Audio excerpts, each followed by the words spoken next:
Hi, Lakshmi. Thank you so much for joining us on this call. So, um, obviously with this Women in Tech series that we've got at Conexus, we really wanted to reach out to you regarding your background and where you are today to help us join us on this journey and to help us inspiring a lot more women kind of get into more kind of senior leadership positions. And like I said, given your background.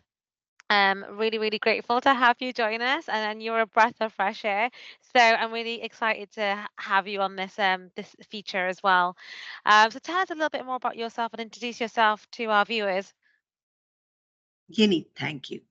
Wonderful to engage with you and Conexus, and so grateful for this opportunity to speak with you. So, thank you for this. And yes, a little bit about me. I would call myself, you know, innovation first technology leader. I did not start in technology. I started in a business function. So I learned to bridge that gap between business and technology coming from the other side of the table, if you will. Mm, But over a 20-year career, I've worked in product, I've worked in program management, I've worked in leading change in large enterprise organizations, um, and driving that leadership ethos. And I've had the opportunity to work on some very interesting things, including setting up a digital function for CVS, working through an IPO with Haleon, and leading digital transformation at Philips Lighting. Most recently, I was the US digital and technology leader for Haleon.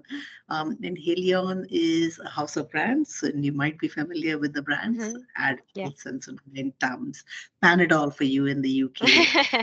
Yeah. And that's a little bit about me. I've worked in three continents. hmm It started out working in my home country of India, moving on to a little bit of a stint in Europe, and then coming here to the US. And I'm a first generation immigrant. Amazing. Well, thank you so much for sharing that with us. I guess, the move from obviously India to here, I bet culturally it must have been a huge difference. I speak to so many people from all over the world and they've made so many different movements. I mean, how, kind of moving into a new industry and going into that, where you said that transition from, you've gone from the business side of things to the tech side of things. How did you find that transition and that kind of the journey? So I moved to the US when I was in my early 20s. I'd never been out of the country before. Mm, I grew up in India, really? went to school in India. So this Ah, was the first time I came here. And I remember that first journey, right? I mean, didn't know much. Landed in Philadelphia with $15 in my hand and didn't even know how to get to the school or the university I was going to go to study at. Um, from there to 20 years of working in some wonderful, wonderful organizations has been quite a learning. mm, Everything from learning the food, the culture, conversation.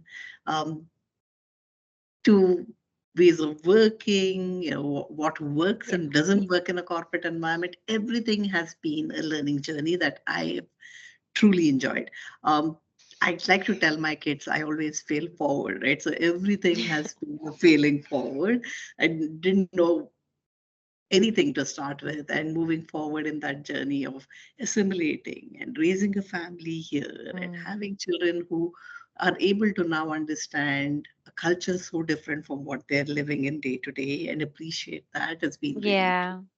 Um, And remind us how many, I think you told me before, but how many children do you have? I have two wonderful girls. One who is going to be leaving for college soon, and one who's still in primary school and you know bright-eyed and bushy-tailed. So yes. Oh, amazing. I mean, yeah, like I said before, they just grow so fast. I remember when my mum, so my mum, similar to you, she's my family from Hong Kong, and they came over in their early 20s, pretty much late teens, I suppose. And then she raised us here as well, but we kind of had to be independent quite quickly because she was working very young, and then she was working full time. But tell us about your journey of being a mother, obviously, kind of working within these businesses, these amazing, huge, renowned company names, and going through these digital transformation programs requires so much work, time and attention. So walk us through, the kind of your journey on working with all these projects whilst being a mother, having a family, and how you found that balance, and how I guess how the company kind of operated and what they provided you. I'll tell you this right up front. I don't think I ever found the balance, and I suspect most people don't. Right? There is no happy medium where you're a perfect parent and you're a perfect employee. I've had varying mom guilt and imposter syndrome, sometimes both. And when I had my first child, I was still early in my career. My manager then was this wonderful woman. Uh, and I said to her, how do I make this work? Because I was used to working. I took a lot of pride in working hard versus working smart, but putting in the hours, showing worth. And Yeah. I would do these 15-hour, 18-hour days. And I said to her, how do I do this after the baby? And she said, look, you do what is important first, and Mm. once you're there, you'll figure it out. And she was like, parenting is not perfection. We all leave That's fingerprints so in the children. true. And I remember that even now, right? It is not perfection, right? Just like I say, professionally I've failed forward. As a mother also I've failed forward. I've learned on the job. uh, Way back when I had my first kid, who's now 18, I went back to work in 8 weeks, and the notion was acceptable, right? Mm. You got your 2 weeks of time off and your 6 weeks of state-funded disability, and you went back to work. And you put an infant in daycare. You don't think anything of it. You work through commuting and taking care Mm. of a sick child and Yeah. being relevant and all that. And it feels like a blur. When I had my second one, which was a good 10 years hence, I think things had improved a lot more. And I remember being able to work from home and be able to bring that work life integration, not quite balanced, still integration. And both times I had really supportive women leaders who kind of had the same ethos. They might have said it differently, but it was like prioritize the things that matter most in the moment. And that's how I thought about it. I'm actually really happy how the world has changed now. There's a lot of Yeah. focus and understanding of working parents, parenting being a shared responsibility, this paternity Yes. and maternity, Yeah. that understanding and appreciation has improved. And I'm very happy about it because I've got two girls, and I know they will enter the work arena soon, right? I mean, in Yeah. the next 10 years, at least the first one, and she will have a very different experience as a working mother than I did. Yeah, of course, and you're right. We're heading in the right direction, but then we wouldn't be you wouldn't be who you are today without going through those hurdles, or kind of making a shift and grafting hard and all that, all those elements. I can definitely relate. I mean, from my mother, my Yeah. parents, they've worked hard for years. They only just retired last year, but they were working for about 38 years straight. Um, so yeah, I only found out actually recently, which I didn't even know that. So I have two other siblings, so there's three of us, and because my parents owned a business for that many years, obviously meant they couldn't leave the business. So when my mum gave birth to all of us, my dad couldn't leave the shop. So actually, she went on her own to the hospital. Oh, Ah, wow. I know. I was like, "Was Dad not there?" And she was like, "No." I was like, "Oh my goodness!" And I was like, "What?" But these things happen, and she wouldn't be who she is today. I wouldn't have been raised by an incredible woman without her going through her hardships, right? Yeah. Bless her, right? And Mm. that's immigrant grit, right? When you come into the country with nothing but dreams in your hands and the will to be successful, and you don't even know what success looks like at that No. point, right? Yeah. you just want to do well, and Yeah. well, and you give it everything, and that's immigrant grit, and I can totally empathize with her. Thankfully, I didn't do what she did, and so much power to her for raising three kids single-handedly, having three kids single-handedly. Yeah, I know. Incredible, incredible. So, I mean, could you share a little bit, obviously, go back to your career? So, like we obviously you work the likes of like Haleon and Signify and whatnot. So, would you be able to share your journey, I suppose, on, kind of how you reached your current role today and kind of any moments in between that you felt that were kind of not life changing, yeah, kind of like life changing or eye-opening moments that has gotten to you to where you are today? Yeah, and I want to say, yeah, best laid plans didn't work out. When I came to the US, I wanted to study market research of all things. I wanted to do a Ah, master's, a PhD in market research, um, and a minor in technology because everyone was doing it. Um, from that position, from a business centric position, and I started my first job actually was in strategy. Strategy led to me working on virtualization, which was early instances of what we today know as online services or cloud yeah. computing. From that journey to accidentally falling into the build out of online services at Microsoft and being a product leader on what eventually would become Office 365 to working on the City Smith Barney integration at Morgan Stanley to landing in this role at CVS, where CVS had just started out on this journey of digital transformation and Okay. we are accidentally landing in those roles. I feel like my career has been not a well placed plan, but many accidental coincidences that are all underpinned by relationships. So every position that I ended up was Uh-huh. because of a relationship with someone I'd worked with who Okay. valued the work that I had done, Yeah. so which helped me in that journey. Had I not been there at the right time in the right place, would I have made that transition from being a market researcher, strategist into being a tech product leader when no one was Mm. talking about product management as a capability to being a part of that history making online services launch of Office 365 um, Yeah. to you know that's been my career journey, right? It has been a lot of people who have seen me work wanting to work with me again and asking me to do um, something for them, right? Just And being they around the people and maintaining those relationships, and they've seen you firsthand how you've worked, and it's just, yeah. so that's been what has governed or guided my career, and it has Mm. come through a lot of women leaders who've taken a chance on me and trusted me, Mm. which is the other thing that I think about. My career has been crafted by wonderful technology leaders or business leaders who have been women and have advocated for women. And I wonder if it would have been different had it not been for them. Um, Wow. Can you name, would you like to spotlight any of those amazing women that have guided you in the right direction, have been there for you?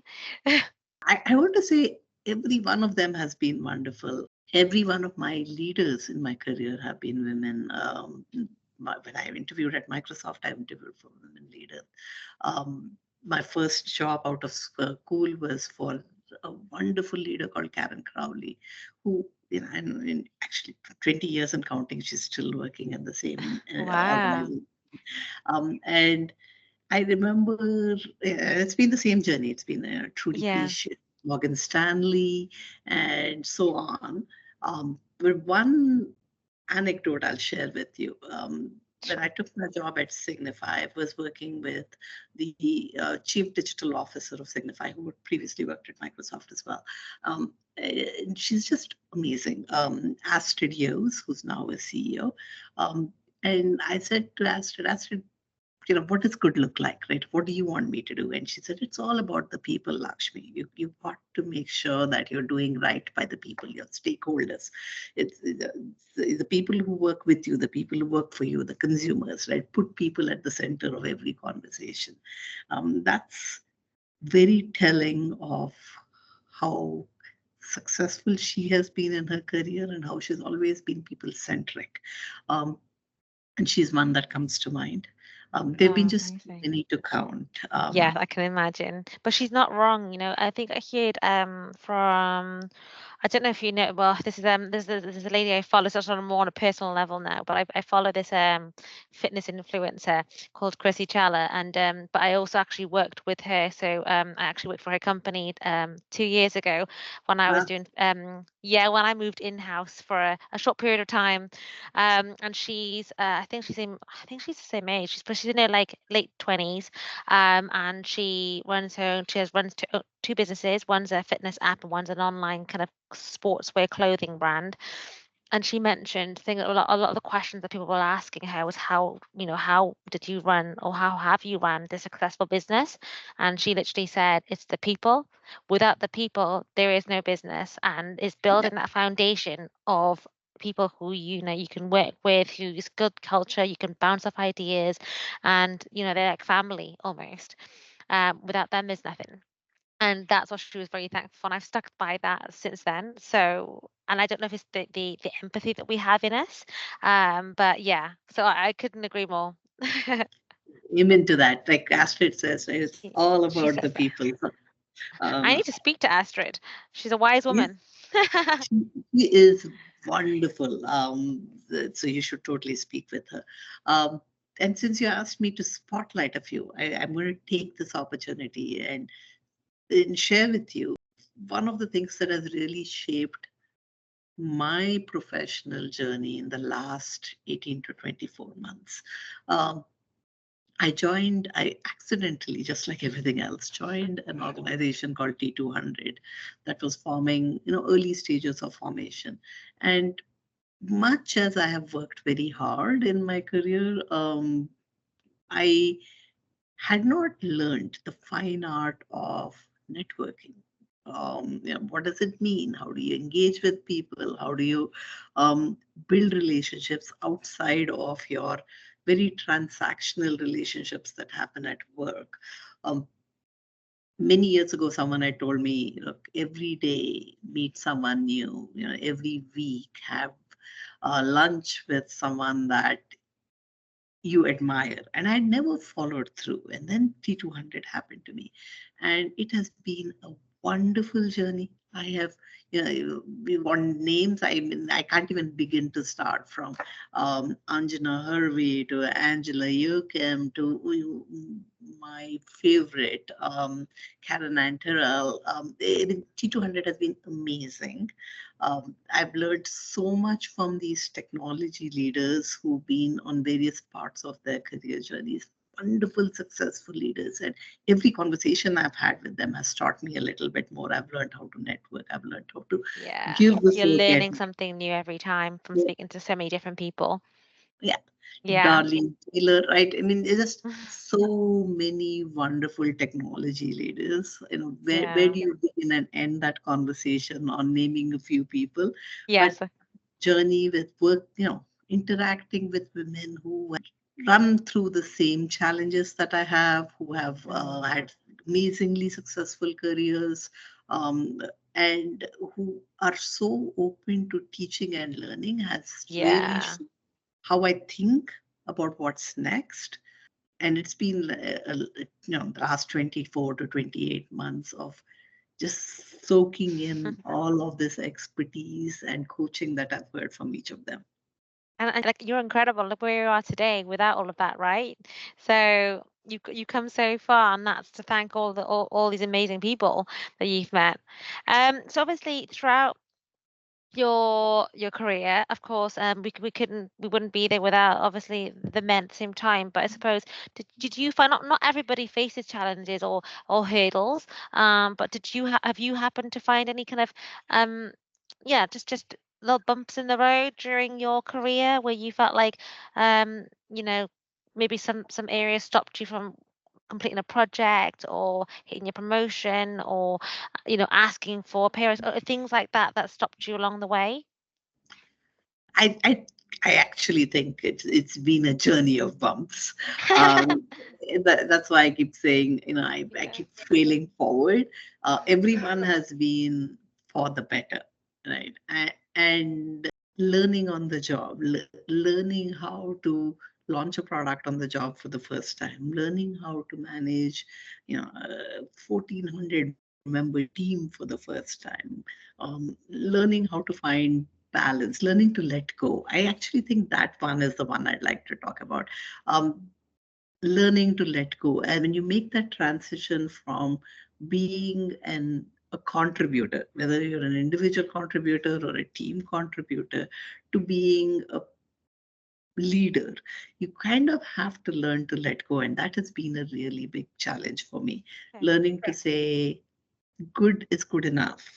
And, you know, ceding control is for the better of the outcome has been one of those big challenges. I've personally had to go through that emotional struggle of could I do it better if I was hands on to Yeah.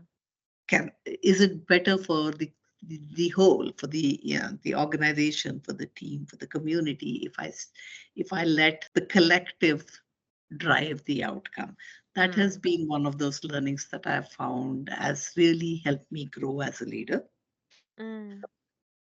And personally, I mean, I think one of the biggest bumps, and I don't think we've solved for it, is balancing two professions at one time. So I have my partner works as hard as I do, and he's as driven as I am, and being able to balance two careers, which each Yeah. having individual journey paths and making those trade-offs on when someone is going to step forward and someone's going to step forward right back, not being right about it all the time, has been one of those big bumps that we've had to navigate through. So when I moved from Yeah.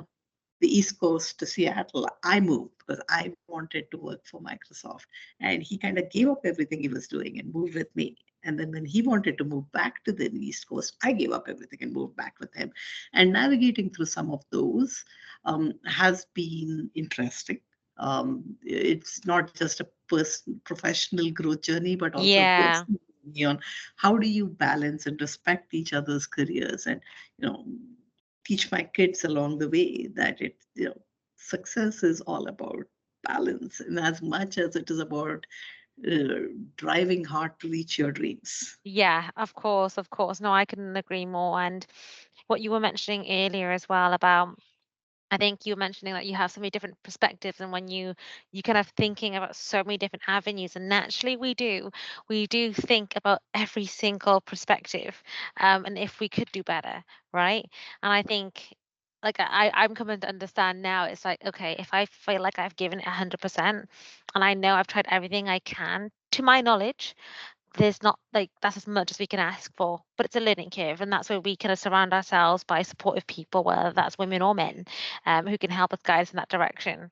Obviously, I don't have kids and I don't have a partner, so I bow myself down to you, and I respect you so much for obviously looking after your two beautiful girls and balancing life with your partner. But I can appreciate, you wouldn't be where you are today without that journey. And of course, you yourself being in a kind of leadership position where you kind of have had a team of your own, you've built a team, yeah, throughout your career.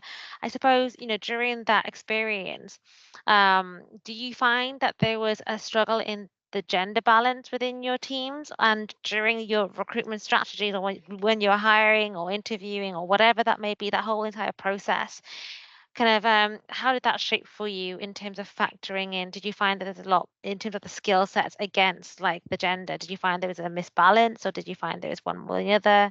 So I had not experienced it personally, but I've seen some of my fellow leaders have very passionate conversations on maintaining gender diversity, racial diversity in hiring practices, and how do you make that that balance where you've got a business priority and a timeline Yeah. that is sticking against it, and wanting to ensure that your docket has the right racial and gender diversity as you're going into the interview process. And I remember very recently having sitting between two leaders who were thinking through needing to make big hiring decisions on large teams, and Mm. oh, insisting on the need for that diversity and pushing our HR leaders to bring that roster to the table. This was during the you know COVID hiring boom, where it was Okay. really, really challenging to find candidates. And I admire this leader who, she was running a large marketing organization, and she was like, no, you got to do things first time right. You really need to open the docket and look for those diversity candidates who will bring different perspectives, um, and take the time to find them versus trying to meet a timeline that yeah, we will have to work through. And working through it is challenging because you're Yeah. going to load other people in the team for Mm. a period of time. But Yeah. what impressed me about it was her taking that stance and Mm. working through it. Um, I had the same challenges on my team. I was hiring more junior people, um, but I was very methodical about, as we are hiring, we really need to make sure that we're talking to women and talking to people with diversity. And I come from a minority. Um, I'm Yeah. I'm I'm a minority race, first generation immigrant, woman leader, and to me it was something that was very important to actually Of respect that course. balance. So, what I did is, to answer your question, was I leaned on some of my recruitment agency partners through that journey. And the next question actually was, from your experience, whether that's actually, we'll split it into two. So internally, so for an example at Haleon, that's your most recent position. What specific kind of, I guess, hiring best practices have you seen implemented to ensure these diverse hiring practices? It Uh, can be. It doesn't have to be just at Haleon, I suppose. Just in general. Fair. Actually, Haleon, I thought, did a really good job of respecting that balance, which is the example I was giving you where that senior leader was hiring aggressively. And I think they got it right from the top. They made real good conscious choices with their leadership hires, where they respected that diversity and balance at the executive leadership team levels. No matter where you cut the Yeah, organization. yeah, yeah. And those leaders in turn respected the balance. I think Helion also did a great job of identifying the right partners to fill the rosters. So when I went into a hiring situation, I would get a fair mix of candidates. And I think there was a lot of leaning into subcontract and other partners to find that mix across markets. Um, I've seen other places that are not as well resourced or where Yeah. it is not a mandate. And with there, what has helped me has been the network, right?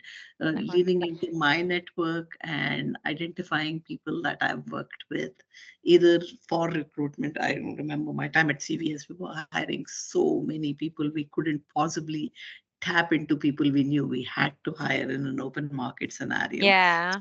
many partners, and slicing the work by capability to various partners worked for me well. Um, Mm. and in other scenarios where my needs were much more smaller, looking into my past on those people who've been a part of my career journey and who have capabilities, and hiring for an attitude and future capability versus experience and tactical capability has also worked for me well. Amazing. Yeah, I was going to say because I think I mentioned to you before, but I was speaking to a lady and she mentioned that, her goal is to try and kind of encourage and provide as much opportunity to women as much as possible, although she's not getting as many female applicants for one of the Mm. roles. But in time that she does, she gives them the opportunity to, I guess, kind of pitch themselves and at least get them through the front door. But it's one of those things where it's difficult when you're trying to, like you said at the beginning, to meet the business objectives, and you really need someone who has those skill sets, but you're trying to balance as well the diversity within the team. But where's that compromise? What would you do in that situation? So what I have done in the past is I have taken that chance, and I will also tell you upfront that it has not always paid off. But I have Mm, taken that chance where I know that the person that I am referring into the system has the ability to learn, and will make that personal commitment to learn. mm, And I've taken that chance and bridge the gap either through people that are looking for uh, an extra project or a stretch assignment to bridge that gap. And I've personally trained those people in where it has worked wonderfully. And there have been instances where I have misjudged the process and the ability to learn. And it hasn't been because of subject matter expertise. It hasn't been yeah, because the person is not hardworking. It has been because, you know, the culture may not have afforded them the luxury and time to yeah. learn and to grow. Of course, of course, of course. And that makes a lot of sense. And I suppose let's flip it the other way around now within these strategies. Obviously, you've seen what works within Haleon. I guess, you mentioned working with good kind of external partners also is a key. Also, they have the network. So obviously for us and for any kind of recruitment external partners that any you would work with in general, what would you like to see? What would you, kind of would expect to see from recruitment partners when you're working with them, whether that may be how can they support you with your hire, how can they support collaborating with organizations to provide network opportunities, just to kind of, I guess, support you on and the business that you end up working with in your team to balance the diversity and the gender. So, what has worked well for me has been partners who have taken the time and invested their energies into understanding the organization, the culture, and asking a lot of questions of me as a hiring manager, or not just on what's the spec of the role, but also on what kind of people, what's the rest of the team mix, what's your flexibility like on location, or what does good look like, and asking the question over and over again until they got it right. And once they got it right, they'd give me three candidates, and chances were one, if not all three of them, were great, and you had a better problem to address, right? How do I pick between three exceptional Yes, candidates? it's great to be in that position rather than the opposite. True. So that has worked very well for me. I've also had the converse where I've had these big recruiting partners send me 18 resumes and say, here you go. I'm going to give you a lot of quantity. And I found that those have had more limited success because now I am trying to make sense of a piece of paper and see how they fit within the organization. And I'm doing that in 30-minute interviews. Mm, And you don't always get it right. So yeah. having a partner who does that thinking on behalf of the organization and Mm, talking to candidates, looking for fit, yeah. not It's necessarily such a just skills. So important. I say this every time. So when also when we first spoke, but Yeah. with all of my clients and everyone that I speak to, I really like to get embedded within the business. Like even kind of just really get to know them. Not even just about some. Like I don't even talk about work half of the time. We talk about Yeah. how our weekends, our families, our hobbies, anything, literally, because that person is essentially one of the leaders of the team, and then when you get to know that person, you kind of get to know, okay, what kind of the rest of the culture is going to look like, and then you have to then. I try to then assess out, okay, will that person get along with the manager and the rest of the team. And I do it all the time because that's, I believe, it's kind of like, although we don't get to actually be in the office, it's a great way for us to feel like we are embedded in that way. Because then obviously during these video calls that we do have with all of our candidates, we can assess out kind of their kind of tone of voice, their character, their personality, and see if there is a fit. Because there's more to that than just I guess, the job, right? Yeah.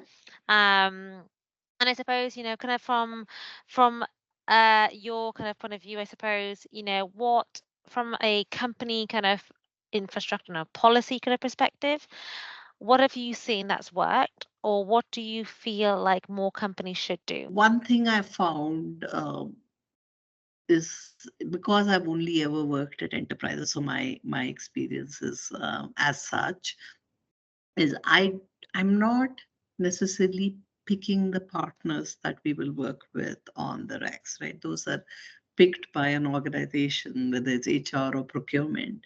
Yeah. And but the once we said, okay, we'll work with Conexus, right? That the personal relationship that you build with your account manager or with your recruiting lead partner who's going to work for you on the roles has been very critical. That has worked for me. I have found that I wished that I could bring my own trusted partners that I've worked with in the past into the organizations. I found that has been challenging. Yeah. It takes the time it takes to get through the MSc and all of that process. Yeah. Um, where I was hiring at a clip that we could not sustain, I was Mm. able to bring other partners into the mix because there was a business need and we had to meet. Uh, Um, is- and that does make it easier because you've already invested the time building that relationship with them somewhere else, so you yeah, can bring that forward. They know you, you know them, you know how the exactly. whole thing works. Yeah. But like you said, I completely understand. Like every business and every organization has a process that you have to follow. It depends on the sense of agency, I suppose, and where they are in the business, right? But if you could do that, that'd be amazing. I know some people Yes. do.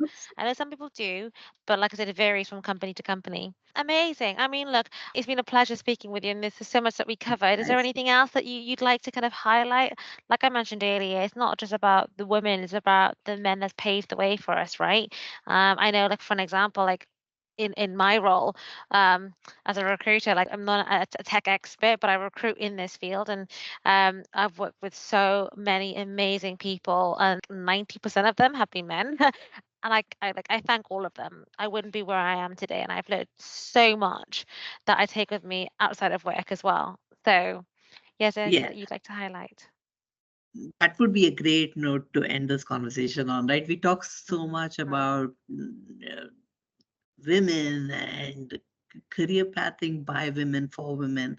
Um, like you said, I wouldn't be where I am without the men who supported my journey through all of it. My first professor who helped me assimilate into this country.